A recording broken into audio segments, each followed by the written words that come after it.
بسم اللہ الرحمن الرحیم۔ السلام علیکم ناظرین، ایس ایم نیوز کے پلیٹ فارم اور پروگرام پوائنٹ آف ویو کے ساتھ میں ہوں آپ کا ہوسٹ سید مقدر رضا۔ ناظرین، آج ہم بات کریں گے سیلابی صورتحال کے حوالے سے۔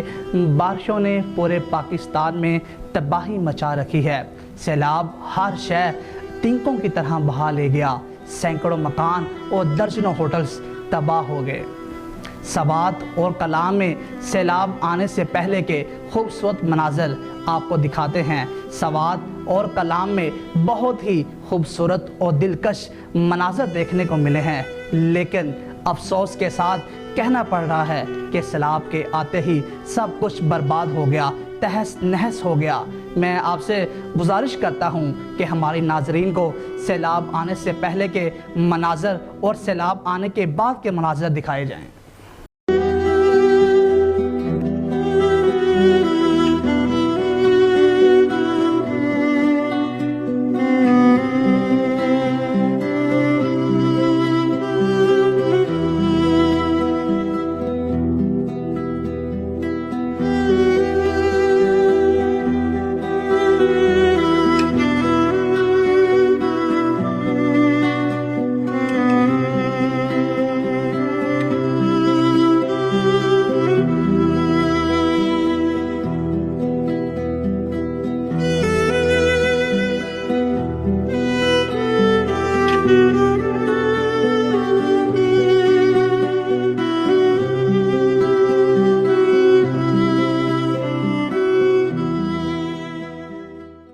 سوات میں سیلاب اور لینڈ سلائڈنگ سے 15 افراد جاں بحق ہو گئے اور درجنوں مکان ہوٹلز تباہ ہو گئے۔ ضلع انتظامیہ کے مطابق سوات میں سیلاب سے 130 کلومیٹر کی سڑکیں تباہ ہو گئیں، جبکہ 15 پل مکمل یا جزوی طور پر تباہ ہو گئے۔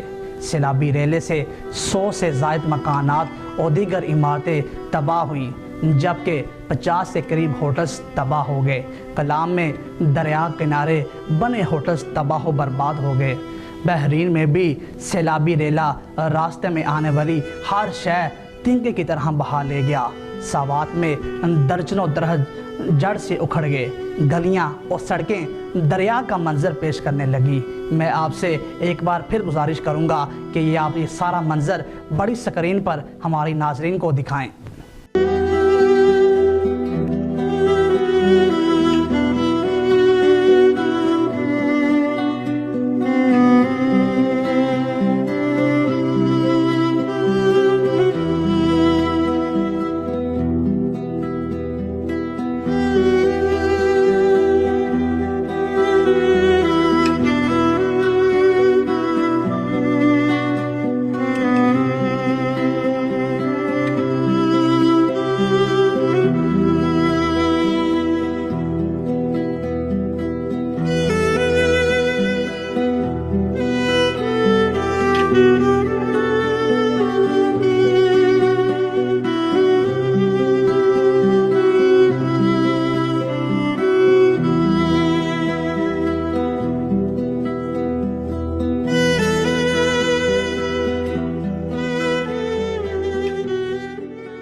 جی ناظرین، آپ نے یہ منظر دیکھا۔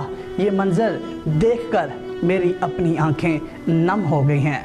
گاڑیوں کو بھی سیلابی ریلا اپنے ساتھ لے گیا، جبکہ سوات کا سب سے بڑا ایوب برج بھی بند ہو گیا۔ ادھر Swat express way land sliding کی وجہ سے پلائی کے مقام پر جزوی طور پر بند کر دی گئی۔ ضلع بھر میں ہنگامی حالات نافذ کر دی گئی ہیں۔ دکھ افسوس افسوس افسوس کہ دنیا خاموش ہے۔ خدارا اپنی سیاسی لڑائی جھگڑے کو چھوڑ کر ان غریبوں کی طرف بھی توجہ دیں۔ افسوس کے ساتھ یہ کہنا پڑ رہا ہے کہ دنیا خاموش ہے۔ دنیا میں انسان کم اور 2 ٹانگوں والے جانور زیادہ ہو گئے ہیں کہ جن کے سینوں میں دل نہیں بلکہ مفادات دھڑکتے ہیں۔